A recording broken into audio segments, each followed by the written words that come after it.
अस्सलाम वालेकुम। चैनल खाना पकाना में खुशामदीद। आज मैं आपके साथ रेसिपी शेयर कर रही हूँ समोसा पैटीज़ की।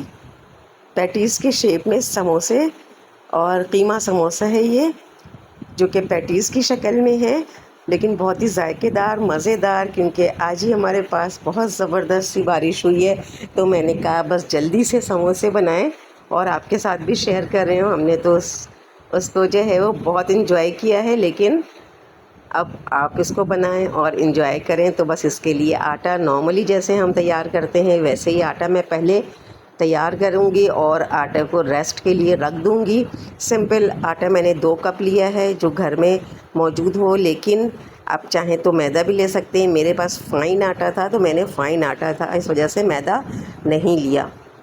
इसके अलावा इसमें मैंने आटे में 1 टीस्पून बराबर से बिल्कुल नमक ऐड किया है और 2 टेबल स्पून बराबर से घी ऐड किया है। और इसको अच्छी तरह से, जैसे आटे को मैश करते हैं, कई मरतबा मैं ये बता चुकी हूँ, तो आटे को अच्छी तरह से मिक्स किया उसमें। और फिर आटा इसका थोड़ा सा सख्त होता है, हार्ड आटा गूंथते हैं इसको, और इसे मैं तकरीबन 20 से 25 मिनट के लिए आटे को रख रही हूँ ताकि आटा जो है वो सेट हो जाए। इसी दौरान में मैंने एक पैन में ऑयल ले लिया है, तकरीबन हाफ़ कप ऑयल लिया मैंने, और इसमें मैं थोड़ा मीडियम फ्लेम पर जो है वो कीमा बिल्कुल बारीक है मेरे पास, जिसको मैं फ्राई कर लूँगी। और ये बीफ कीमा है मेरे पास, बिल्कुल बारीक कीमा है ये। तकरीबन ये कीमा मेरे पास 400 ग्राम है, जिसको मैं अच्छी तरह से फ्राई करूँगी ताकि इसका पानी खुश्क हो जाए। फिर इसमें अदरक लहसुन ऐड करके मैं इसे फ्राई कर लूँगी। देखें, ये कीमा तकरीबन ड्राई हो चुका है, और बस इसे इसीलिए फ्लेम को हाई रखना है कि कीमे का जो पानी है और अदरक लहसुन इसमें जो ऐड करते हैं उसका जो पानी होगा वो सारा पानी जो है वो ड्राई हो जाए। ये देखें, कीमा के जैसे ही पानी थोड़ा सा ड्राई हुआ तो मैंने इसमें अदरक लहसुन का पेस्ट ऐड कर दिया। अब इसको भी जल्दी से खुश्क कर लेंगे, और जब फ्लेम हम इसको मीडियम पे रखेंगे तो ये इसमें से पानी रिलीज़ नहीं होगा कीमे से बहुत ज़्यादा। और इसकी गुठलियों को हमें अच्छी तरह से तोड़ लेना है इसे, क्योंकि जब हम धोकर रखते हैं कीमे को तो इसमें कुछ गुठलियाँ सी बन जाती हैं, लेकिन वो जब हम फ्राई कर रहे होते हैं तो वो ख़त्म हो जाती हैं। इसमें फिर मैंने ऐड कर दिया है 1 जो है वो टीस्पून कुटी लाल मिर्चें, 1 टीस्पून पिसी लाल मिर्चें हैं, और 1 टीस्पून ही हल्दी इसमें ऐड किया है मैंने, 1 टेबल स्पून कूटा हुआ और भुना हुआ धनिया, और 1 टेबल स्पून ही इसमें जो है वो ज़ीरा मैंने ऐड किया है। लेकिन ज़ीरा मैंने इसमें जो ऐड किया है इस वक्त वो है साबित ज़ीरा। तो बस इसको अच्छी तरह से मसाले को भी भून लेंगे, इसमें खूब अच्छी तरह से भूनना है मसाले को। और फिर इसके बाद इसमें मैं 1 कप पानी ऐड कर रही हूँ, क्योंकि कीमा बहुत बारीक है तो इसलिए इसे जो है वो टेंडर होने में, गलने में ज़्यादा टाइम नहीं लगेगा, बस से 15 मिनट्स। उसके बाद जो है वो कीमा हमारा तैयार हो जाएगा। ये देखें, कीमा टेंडर हो चुका है और पानी भी इसका ड्राई हो चुका है।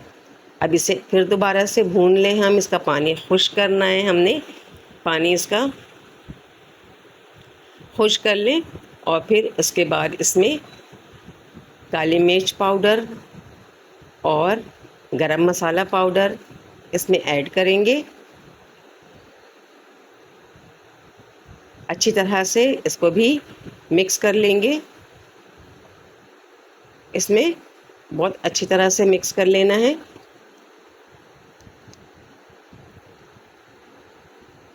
और अब इसमें हरा मसाला हमने ऐड करना है, और प्याज मैंने स्टार्ट में ऐड नहीं किया था। अच्छा, जब ये हम हरा मसाला यानी हरा धनिया 2 से 3 जो है वो हरी मिर्चें और 1 दरमियानी प्याज चॉप कर लिया, जब ये ऐड करेंगे तो फ्लेम ऑफ करने के बाद ऐड करेंगे हम, क्योंकि फ्लेम के साथ हम इसे ऐड नहीं करेंगे वरना इसमें प्याज का पानी आ जाएगा। इसलिए फ्लेम को ऑफ़ करने के बाद वो कोशिश करें कि थोड़ा सा अगर जो है वो स्टीम निकल जाए, उसके बाद इसको ऐड करें। उसके बाद मैंने इसे डिश आउट किया, मैंने इसको निकाल लिया था और फिर इसको बिल्कुल ठंडा कर लिया कीमे को। बिल्कुल जब इसको ठंडा कर लिया तब मैंने इसमें ग्रीन अनियन ऐड किया है। गरम में बिल्कुल भी नहीं करेंगे इसे ऐड, क्योंकि जब हम इसे गरम में ऐड करेंगे तो इसका कलर भी ख़राब हो जाएगा और साथ ही साथ जो है वो ये थोड़ा सा वो सॉगी टाइप भी हो जाएगा। तो इसलिए ग्रीन अनियन को बिल्कुल कीमे को ठंडा करने के बाद ऐड करना है, क्योंकि एक तो ये कि ये इसको पकाना कोई ज़रूरी नहीं है, क्योंकि ये क्रंची सा ही इसका जो है वो टेक्सचर अच्छा लगता है खाने में। दूसरी चीज़ ये कि जब हम समोसे को फ्राई करेंगे तो उस वक्त ऑटोमेटिकली इसको स्टीम में पक जाना है। तो बिल्कुल भी, लेकिन इसका कलर हमने ख़राब नहीं करना और ना ही इसका टेक्सचर हमें ख़राब करना है। आटा हमारा तैयार हो चुका था, तो बस अब मैंने इसके पेड़े बना लिए, पहले 4 और 4 पेड़े बना लिए। इसका मतलब है मैं इसकी 4 रोटियां बनाऊंगी, बहुत बारीक सी रोटियां इसकी बनाऊंगी मैं, और इन सब की लेयर्स लगा लूँगी। यानी जैसे ही ये 4 रोटियां बनेंगी, इनमें एक रोटी पर मैं और जो घी है, या तो आप मेल्टेड घी रख लें या फिर ऑयल भी इस्तेमाल कर सकते हैं। मेरे पास चूँकि मैंने पहले भी आटा में घी इस्तेमाल किया है तो मैंने इसमें घी इस्तेमाल करना है, मेल्टेड घी है मेरे पास। और इसके अलावा इसके ऊपर हमने आटे को जो है वो इसको स्प्रिंकल करना है, इसको डस्ट करना है इसके ऊपर थोड़ा सा, और एक के बाद एक रोटी पर ये हम लेयर्स जो हैं वो लगाते जाएंगे। 4 जो हमने पेड़े बनाए थे, 4 रोटियां हैं, इस पे एक पर एक हमने इसको इसी तरह से करना है तेज़ी से। बस ये इसको थोड़ा सा आटा इस पे जो है वो करते जाए। मैदा है तो मैदा कर लें आप, नॉट इशू कि आप क्या कर रहे हैं। इसमें जो भी चीज़ है आप इसमें कर सकते हैं जो अवेलेबल है आपके पास इस वक्त। बस ये है कि आटा अगर हो तो फ़ाइन आटा हो तो उसका अच्छा बनता है, वरना मैदा से बना लें। ये देखें, ये लेयर्स मैंने लगा दी हैं। अब लेयर्स लगाने के बाद इसको हम फिर से इसमें अच्छे से जो है आटा डस्ट करेंगे और अच्छे से इसको बिल्कुल बारीक हम इसको बेल लेंगे, लेकिन हल्के हाथों से, बहुत दबाकर इसको नहीं बेलना है, इसमें प्रेशर नहीं डालना। हल्के हल्के हाथों से इसे जो है वो हम बेलेंगे और इसको बहुत बड़ी सी रोटी, जितनी बड़ी हम बेल सकते हैं जितनी बारीक हम बेल सकते हैं बेल लेंगे, लेकिन बस बिल्कुल सॉफ्ट से बेलना है हमने, बिल्कुल प्रेशर नहीं आएगा इसमें। और फिर इसकी हमने 2-2 इंच की पट्टियाँ जो हैं वो काट लेनी है। ये पट्टियाँ जब हम काट लेंगे तो इसको सेंटर से हम 2 में डिवाइड कर लेंगे। सेंटर से हमने 2 में डिवाइड कर लिया। अब एक पट्टी के साथ हमने क्या करना है, इस पर भी हमने डस्टिंग करनी इस तरह से, और पहले घी या ऑयल लगाना है और फिर इसको रोल कर लेना है। ये देखिए, ये पेड़े तमाम तैयार हो गए। इसी तरह से एक एक को रोल करते जाएंगे। पहले घी लगाएंगे, उस पर आटा स्प्रिंकल करेंगे और इसको रोल कर लेंगे। अब एक एक पेड़े को हमने बेल लेना है। ये देखें, इसको इस तरह से बेल लिया। इसको भी बिल्कुल हल्के हाथों से हमने बेलना है, बिल्कुल भी प्रेशर नहीं डालना, और इसको फिर स्क्वायर शेप में इसकी कटिंग कर लेनी है। जो आपके पास आटा बच रहा है, ये जो वेस्टेज नहीं है बल्कि इसको दोबारा इस्तेमाल किया जा सकता है। ये देखें, ये स्क्वायर शेप में इसकी कटिंग कर ली।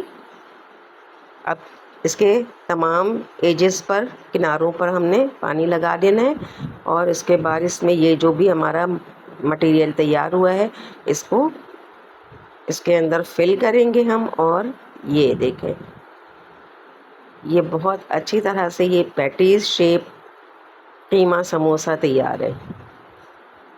इसके बस एजेस को अच्छी तरह से प्रेस कर देंगे ताकि ये खुले नहीं, लेकिन इसमें जब ये फ्राई होंगे तो इसमें सारे लेयर्स जो हैं वो हमें नज़र आएंगी इसके साइडों पर।